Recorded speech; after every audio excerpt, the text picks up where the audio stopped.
Las 8:03 de la mañana, son las 7:03 en las Islas Canarias. Les damos la bienvenida a todos aquellos que se incorporen en esta segunda hora. Es la mañana de Federico, les saluda Sara Sanz y lo hago en nombre de todo el equipo que les va a estar acompañando como cada día. En esto no hay cambios, hasta las 12 del mediodía, a partir de las 10:15, de la mano de Isabel González y de todos sus tertulianos. Hoy la previsión del tiempo, estamos muy pendientes desde primera hora de la situación que se vive en Galicia, de ese fuerte temporal de lluvia y de viento, cientos de llamadas notificando incidentes en las últimas horas. Afortunadamente no tenemos que lamentar ninguna víctima mortal, pero toda precaución, ya lo saben, es poco. Chubascos hoy también se van a registrar en las Islas Canarias de forma más débil. Ya serán tormentas localmente fuertes las que se registren en Andalucía. En el resto de España y de la península, bueno, cielos con nubosidad variable, y lo que ya empieza a notarse y a hacerse presente es el descenso de las temperaturas acusadas en varios puntos de nuestro país, como por ejemplo León y Palencia. Allí se registra hoy la mínima nacional con 1 grado bajo cero, la máxima en las Canarias, en las dos capitales, en Las Palmas de Gran Canaria y en Santa Cruz de Tenerife, con 24, y aquí en Madrid, en el centro peninsular, nos movemos en el entorno de los 10 grados y no vamos a irnos mucho más. 12 es la máxima hoy para Madrid.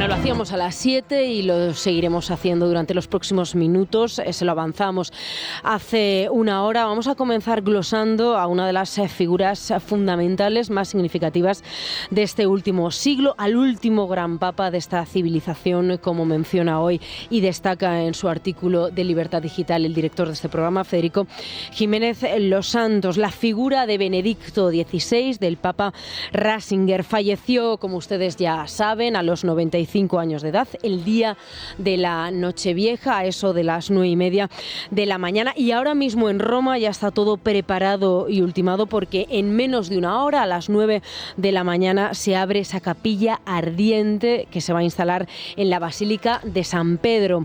Se calcula que sean 35.000 personas las que acudan aproximadamente a velar los restos mortales del Papa emérito durante los 3 días que va a estar expuesto al público. Gracias, sigan orando por mí, por la Iglesia, por el futuro Papa. El Señor nos guiará. Para mí es una ocasión propicia para agradecer a todos, especialmente a los fieles de la diócesis de Roma, mientras me dispongo a concluir el ministerio petrino y pedir un particular recuerdo en la oración. Y este es uno de los momentos más recordados durante los últimos días del Papa emérito. Durante casi una década, desde el año 2013, ha habido 2 papas viviendo uno al lado del otro en el Vaticano, en instancias diferenciadas. Nunca antes habíamos tenido el caso de un papa vivo, regente, asistiendo al entierro de un papa muerto, y esto va a suceder el próximo día 5, el próximo jueves. Es uno de los puntos a destacar. Francisco José Contreras, ¿qué tal? Muy buenos días, es un placer saludarte en este estreno del año. ¿Qué tal? Feliz año. ¿Qué tal? Feliz año y nada, encantado de estar aquí. Gracias. Bueno, usted como catedrático de Filosofía del Derecho que es, me gustaría que nos detuviésemos en un primer término en la faceta del Papa emérito como docente, como profesor de teología que fue. Tú incides en ello en un artículo que también firmas hoy en Libertad Digital, creer en lo sobrenatural para salvar lo natural. Sí, efectivamente, el perfil, digamos, natural de Joseph Ratzinger no era el de Papa o siquiera el de obispo, no era tampoco su aspiración llegar a eso. Él hubiese sido feliz como profesor de teología. De hecho, lo que hizo en la primera parte de su vida, ¿no?, hasta que fue nombrado obispo de Múnich en 1977.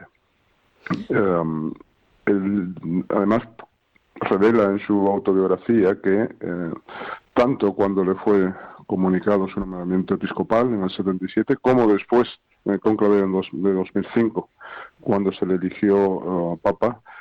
Él recibió eso pues como casi como una catástrofe personal. Lo que aspiraba era poder seguir su labor docente, su labor intelectual, publicación de artículos de teología, etcétera. En fin, fue un contratiempo personal verse elevado a tan altas responsabilidades. Incluso llegó a preguntar a su confesor en el año 77 si tenía derecho a declinar la responsabilidad de obispo, y su confesor le dijo que no. Entonces fue obispo, y además un gran obispo de Múnich, ¿no? Y después de ahí ya pasó a la Curia Vaticana como prefecto de la Congregación para la Doctrina de la Fe, que es un organismo fundamental porque es, digamos, el guardián de la doctrina. Allí hizo una gran labor también, y lo más importante de su legado es el Catecismo de la Iglesia Católica, publicado en sus años como prefecto, año 91, año 92, si no recuerdo mal, y también sus documentos, documentos en los que se adivina su mano y que frenaron en seco la teología de la liberación. Pusieron los puntos sobre las sillas en cuanto a las desviaciones doctrinales de la teología de la liberación. Y fue en 2005 cuando ya pensaba que podría volverse a su Baviera natal a dar clases y a dar conferencias, pues se encontró con la responsabilidad aún más inmensa de dirigir la Iglesia Universal. Entonces se puso en manos de Dios y pidió ayuda para aquello de lo que no se creía llamado y para lo que no se creía capaz. Y una vez más pues dio la talla con creces, a mi modo de ver, ¿no? 8 años de un pontificado realmente muy brillante. Bueno, ¿qué destacarías precisamente de ese pontificado de 8 años? Para muchos corto, a tenor de lo que fue el de su predecesor, pero para muchos otros muy extenso y sobre todo muy prolífico en cuanto a obras, y en cuanto a legado. Sí, efectivamente fue muy prolífico. No podía ser sino corto, dado que fue elegido Papa a los 78 años. Un dato interesante es que periodistas veteranos del Vaticano, por ejemplo Paloma Gómez Borrero, dan fe de que las audiencias de los miércoles nunca estuvieron tan concurridas como precisamente en los 8 años de Benedicto XVI, ni siquiera en la etapa de su antecesor Juan Pablo II, que tenía un gran carisma y tenía otras cualidades, ¿no? En fin, Benedicto XVI no tenía la puesta en escena teatral de Juan Pablo II, no tenía el carisma personal de Juan Pablo II, era una persona muy sencilla, muy humilde. Y sin embargo la potencia de su discurso intelectual, digamos, pues también atraía a la gente, y ya digo, concitaba un interés enorme. Yo diría que lo más importante de ese pontificado fueron sus documentos, precisamente, no solo los documentos, es decir, las encíclicas, sino también las homilías, por ejemplo. Benedicto XVI fue un formidable homileta, y entre sus documentos, pues la encíclica Spe Salvi sobre la esperanza me parece especialmente relevante, y sus intervenciones en el ámbito, sus viajes por el mundo, en instituciones importantes como el Bundestag alemán o el Parlamento británico. El discurso del Bundestag es especialmente recordado porque abordó temas clave, no ya de la teología, sino de la filosofía del derecho y la filosofía política, ¿no? Como la cuestión de la ley natural. Recordó como el cristianismo es la única religión que considera que lo bueno es bueno no simplemente porque sea ordenado por Dios, sino porque se corresponde con la naturaleza humana. Lo bueno es aquello que objetivamente puede llevar a plenitud la naturaleza humana, con lo cual en principio ni siquiera sería necesario creer en Dios para aceptar o para entender qué es lo bueno, aceptar la autoridad moral de lo bueno. Además, no es una idea nueva en el cristianismo, estaba ya en los escritos de San Pablo, en aquel famoso pasaje de la Carta a los Romanos, capítulo 2 de la Carta a los Romanos, donde dice que los paganos, aunque no conozcan la ley revelada, la ley mosaica, sin embargo sí conocen la ley natural, la llevan escrita en sus corazones, lleva la ley natural escrita en sus corazones. Y ante el Bundestag, Benedicto XVI lamentó el declive de la idea de ley natural, que ya se ha convertido pues en un concepto pues impronunciable, porque digamos, se hace automáticamente sospechoso, es visto como rancio, como inaceptable por la cultura secularista actual, ¿no? Y precisamente la idea de natural sería más necesaria que nunca ahora, nunca como ahora se había legislado contra la naturaleza humana. No hace falta que recuerde pues las leyes que estamos aprobando en España, por ejemplo, en los últimos tiempos, y en fin, como diputado estoy asistiendo a eso en primera fila, ¿no? Hemos aprobado hace escasamente una semana una ley que permite que niños a partir de los 12 años cambien su sexo o inicien el proceso jurídico que les va a permitir aparecer ante la sociedad como protección del sexo opuesto. Bueno, son aberraciones, a mi modo de ver, que atentan contra la naturaleza humana de una forma espectacular, pero el problema es es que el concepto de naturaleza humana ha perdido su fuerza normativa en la cultura actual, y Benedicto XVI diagnosticó y lamentó eso con mucha lucidez, especialmente en ese discurso ante el Parlamento alemán. Bueno, plenamente vigente, como tú dices, en estos momentos aciagos que estamos viviendo. Francisco José Contreras, muchísimas gracias por atender la llamada de Es Radio. Feliz año, felices fiestas. Pues felices fiestas, ustedes también, y gracias. Muchísimas gracias. Francisco José Contreras ha sido una de las firmas de Libertad Digital que no han dudado ni por un momento en atender nuestra llamada, como tampoco lo ha hecho otra de las firmas, colaboradora de Libertad Digital habitual, Alicia Delibes, al que tengo el gusto de saludar a esta hora. Alicia, ¿qué tal? Muy buenos días. Buenos días, Sara. Bueno, son muchos, Alicia... Muy feliz año. Feliz año. Son muchos los que interpretaron ese 11 de febrero que estamos recordando de hace casi una década, del 2013, cuando anuncia su renuncia al ejercicio de su ministerio como obispo de Roma. Los que interpretaron, insisto, que lo hacía por esos escándalos que afectaban a la Iglesia, pero lo cierto es que él nunca rehusó esa polémica, ese debate, y llegó a pedir perdón a las víctimas. Vamos a escuchar un momento, si te parece, y ahora lo comentamos. Como en aquellos encuentros, una vez más, solo puedo expresar mi profunda vergüenza. A todas las víctimas de abuso sexual manifiesto mi gran dolor y con sinceridad pido perdón. Mi grande dolore e la mia sincera domanda di perdono. Bueno, Alicia, son hoy algunos de los que todavía siguen insistiendo en esta interpretación. Lo cierto es que nunca sabremos, creo ya, imagino a estas alturas, por qué renunció. Bueno, yo es una duda que he tenido siempre, porque no creo que fuera esa razón, porque era un hombre muy luchador, y yo creo que tiene que haber más razones ocultas, pero no las sabremos nunca. El personaje, el Papa Benedicto, fue un personaje realmente impresionante. A mí me sorprendió toda su biografía, y me interesé por ella, y por eso cuando apareció publicado un libro que era Mi vida y mis recuerdos, de 1927, que fue el año que él nació, a 1977, que fue el año que le hicieron cardenal, pues leí aquel libro, porque además yo entonces estaba de concejal en el Ayuntamiento de Madrid, y en el Ayuntamiento de Madrid, en el equipo de Podemos, había unos concejales que se decía que eran de las bases de cristianos de base, ¿no? Cristianos de base eran los cristianos que en mi tiempo de juventud se llamaban los de Teología de la Liberación, y que bueno, pues marxistas cristianos, para llamarlo por su nombre, creo. Entonces, como sabía que Benedicto XVI había tenido un papel importante en esa lucha por descubrir o por explicar la diferencia que podía existir entre un marxista y un comunista, dos términos inconciliables para él, porque me interesó el libro y lo leí.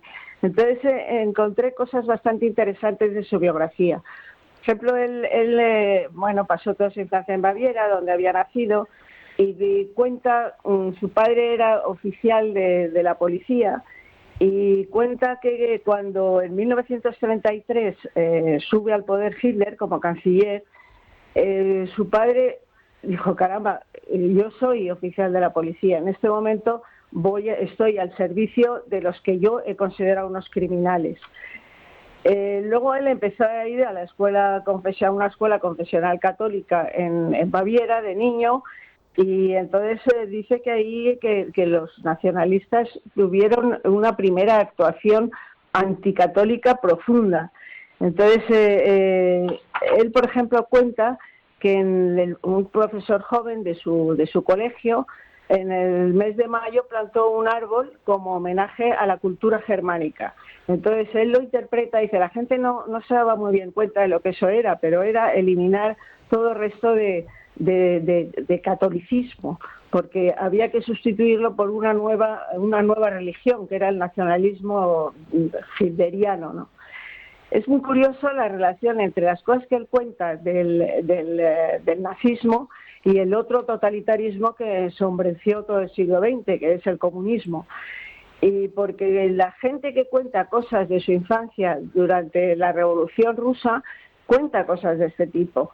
Y cuando en España empieza a aparecer este nuevo comunismo, empiezan también cosas de este tipo. Se festeja el solsticio de verano, se pone un árbol para dedicarle un culto especial a la naturaleza. O sea, cosas muy parecidas, la verdad, entre esos dos totalitarismos que ya Hannah Arendt dijo que los dos eran igual de malos, ¿no? Después en cuenta la reforma educativa del régimen nazi, que también tiene bastante interés, porque Alemania tiene un sistema público de enseñanza que ha sido durante mucho tiempo ejemplo en Europa, y que se ha mantenido desde los principios después de la guerra, que fue cuando cambiaron los sistemas educativos en gran parte de Europa, para prolongar la enseñanza obligatoria hasta los 16 o 18 años. Pues hay dos tipos de escuela, y lo sabía cuando Ratzinger fue al Gymnasium. Entonces hay tres tipos de escuela: uno después de la enseñanza primaria, para ir a la formación profesional o para preparar ya a los niños desde jóvenes para ejercer una profesión; otra, una general, que era la Realschule; y el Gymnasium, que eran los alumnos destinados a ser la élite intelectual del país, por así decirlo. Entonces él fue al Gymnasium y hizo estudios humanísticos, y habla mucho del latín y griego. Y dice que una de las cosas que los nazis hicieron cuando empezaron su reforma educativa es suprimir los estudios de latín y griego y transformarlo en lenguas modernas. Entonces él le daba mucha importancia a eso, porque consideraba que los estudios humanísticos y la cultura clásica y el latín y el griego protegía de alguna manera el espíritu del hombre frente a un totalitarismo que se avecinaba. Es curioso también que él cuando se despide lo hace en latín. Cuando el latín, bueno, pues... Y que pocos entendieron, que también es una de las crónicas que leíamos. Claro, solo lo entendía una periodista, el resto asistía totalmente, no sabían qué estaba sucediendo. No, claro, pero seguramente lo hice con toda la intención del mundo, porque, la Iglesia Católica ha postergado el latín, por eso que no se podía entender y que la gente del pueblo no lo iba a entender.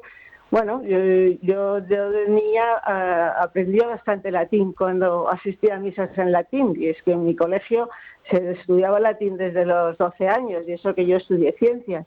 Entonces, bueno, es una decisión, y para él debía tener un gran valor esa decisión, puesto que los nazis lo habían hecho. Luego hay otro tema que también a mí me ha interesado siempre mucho, que es el Concilio Vaticano II. Él en este libro habla del Concilio Vaticano II, dice que él tenía una gran ilusión, fue teólogo, fue nombrado de los teólogos del Vaticano.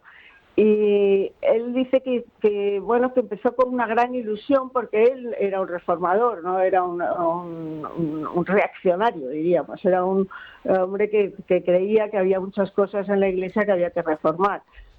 Pero dice que aquello se desmandó, o sea que de repente parecía que todo lo que había hecho la Iglesia hasta el momento estaba mal y que todo había que cambiarlo. Entonces fue crítico después con el Concilio Vaticano. Y después de terminar el Concilio Vaticano estuvo en la Universidad de Tübingen, Turingia, dando clases de teología. ahí también cuenta cómo en el año, el curso 66-67, dice él, es decir, cuando empieza realmente el movimiento de mayo del 68 en Alemania, hay un cambio cultural enorme y aparecen cristianos marxistas.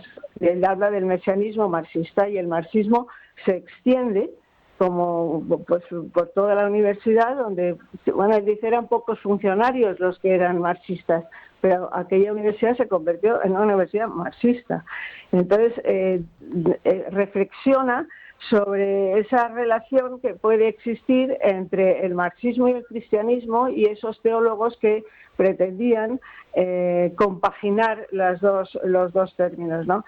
Entonces él dice una frase que me parece bastante clarificadora, escribe en el libro, dice, bueno, es que querían eliminar a Dios y sustituirlo por la acción política del hombre.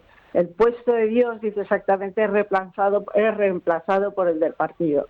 Bueno, yo creo que el tema es tan profundo que yo, como no soy teóloga ni he leído casi nada de teología, pues me es completamente imposible entrar a fondo. Él fue, Juan Pablo II le hizo prefecto de la Congregación para la Doctrina de la Fe. Él estudió el tema con profundidad, tuvo que sancionar o retirar de hecho algunos sacerdotes de la teología de la liberación, y creo que eso la izquierda no se lo perdona jamás. Por eso, en un momento en el que el comunismo empieza a resucitar, en ese principio del siglo XXI, con ese socialismo del siglo XXI, es muy posible que el Papa Benedicto estuviera perfectamente al tanto de lo que estaba pasando. Eso te iba a preguntar precisamente, Alicia, al hilo de lo que estás diciendo. Combatió el marxismo cristiano y combatió, como también recuerda hoy Federico, vehementemente además el comunismo, como hizo su predecesor. Otro de los secretos que, digamos, se va a llevar el Papa a la tumba va a ser su opinión real y verdadera sobre el actual Papa Francisco. Bueno, él siempre, hay una frase que repetía siempre: por el bien de la Iglesia, yo me voy, por el bien de la Iglesia, yo me encierro a orar, por el bien de la Iglesia. Entonces, bueno, pues yo no creo que fuera, no lo sé. La verdad es que me preguntas algo que es imposible. No, ajeno saber. No era, ¿no? Sí, evidentemente sabemos. Ha estado 10 años recluido rezando. O sea, que son 10 años, que es muchísimo, eso es muchísimo tiempo.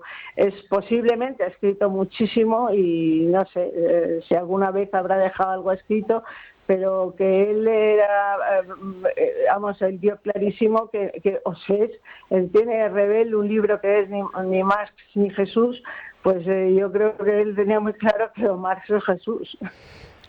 Alicia, muchísimas gracias, un placer, como siempre. Bueno, un abrazo. Gracias a vosotros. Bueno, y volviendo a España y sobre todo a la actualidad política apasionante, sin duda, acaba de comenzar un año que se prevé igualmente intenso o más incluso que este año que acaba de culminar, porque tenemos unas elecciones generales, pero antes, en ese supermayo del 23, una buena parte de los presidentes regionales se someten al escrutinio de los ciudadanos en los comicios autonómicos y municipales. Todo ahora mismo está en el aire, puede pasar cualquier cosa y esto ya lo sabemos, basta ver los precedentes. Las encuestas evidentemente apuntan tendencias y hay nervios, y esto también ha aflorado en los últimos tiempos, sobre todo entre los presidentes socialistas salpicados por los movimientos de Pedro Sánchez desde la Moncloa, con los indultos a los golpistas, la eliminación de ese delito de la sedición, la rebaja de la malversación y de la corrupción, el intento de asalto al Poder Judicial, y podríamos pasarnos así horas y horas. Una estrategia que pasa por contentar ahora mismo a sus socios, a los separatistas y a los proetarras, para mantenerse en el Palacio Presidencial lo máximo posible, aunque, como decía, su estrategia no satisface a quienes se enfrentan antes que él a las urnas. Silvia Ribeiro, ¿qué tal? Buenos días de nuevo. ¿Qué tal, Sara? Buenos días. Pues así es, y el ejemplo más claro lo encontramos al analizar los discursos de fin de año de dos varones socialistas, Page y Lambán. El presidente de Castilla-La Mancha se presenta como garantía frente a los separatistas que quieren romper España y con los que Sánchez pacta diario. Su homólogo en Aragón, además de presumir de su gestión medioambiental, que está dañando la economía y el ecosistema regional, tal y como venimos denunciando en este programa, ha apelado también a la unidad de los constitucionalistas constitucionalistas frente a los separatistas. A pesar de estos deseos de Año Nuevo, desde Cataluña, Pere Aragonés no renuncia al referéndum de independencia. ¿O es que solo van a poder hablar unos?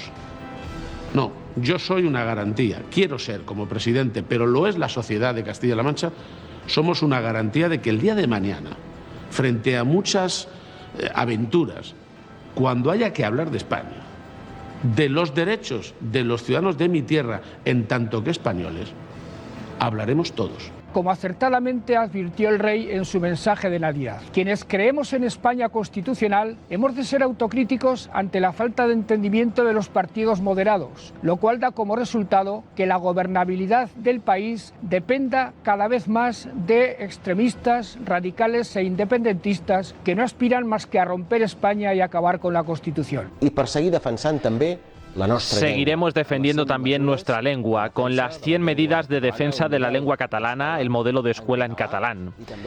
Seguiremos promocionando la lengua propia del país.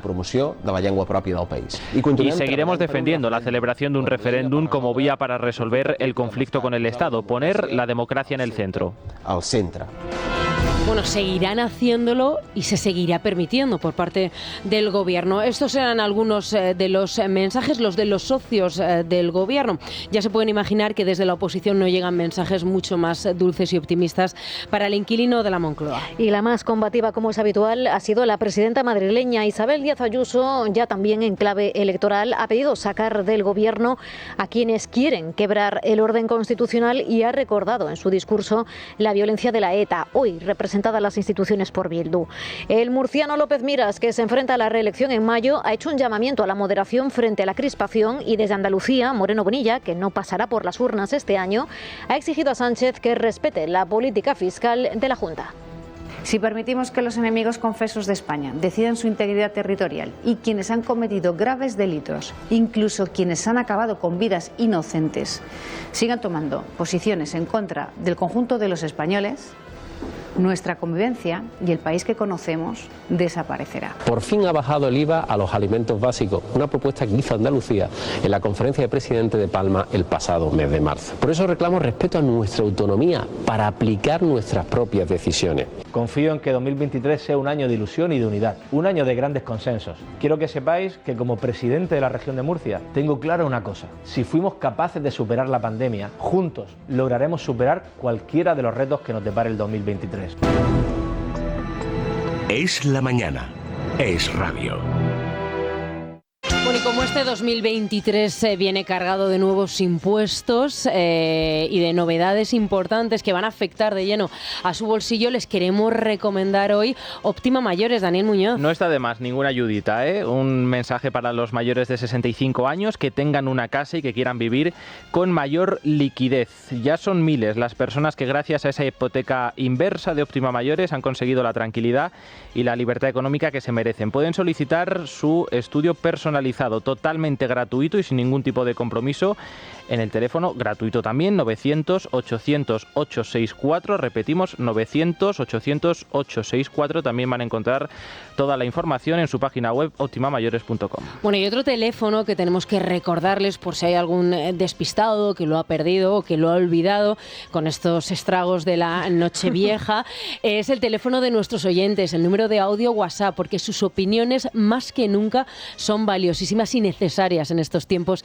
que tenemos que vivir. Silvia Ribeiro, vamos a recordárselo. Sí, el teléfono es el de siempre, no cambia con el nuevo año, es el 648 91 92 60. Hoy queremos preguntarles cómo recordarán a Benedicto XVI, qué destacarían de ese legado que acabamos de recordar ahora hace unos instantes, y un mensaje especial para los oyentes, sobre todo de Aragón y de Castilla-La Mancha. En ellos quiero detenerme. ¿Qué les parecieron los discursos de fin de año de sus presidentes autonómicos, presentándose ahora como, no sé, adalides del patriotismo, ¿no? Como firmes defensores del constitucionalismo frente a los socios de Sánchez en la Moncloa? Bueno, pues esperamos esos mensajes, les escuchamos en torno a las 9:30, 10 menos cuarto más o menos, 648 91 92 60. Bueno, pues muchísimas gracias, Silvia. Luego escuchamos todos los oyentes. Ahora vamos a hacer una brevísima pausa y comenzamos nuestra tertulia política. Es radio. Es Navidad.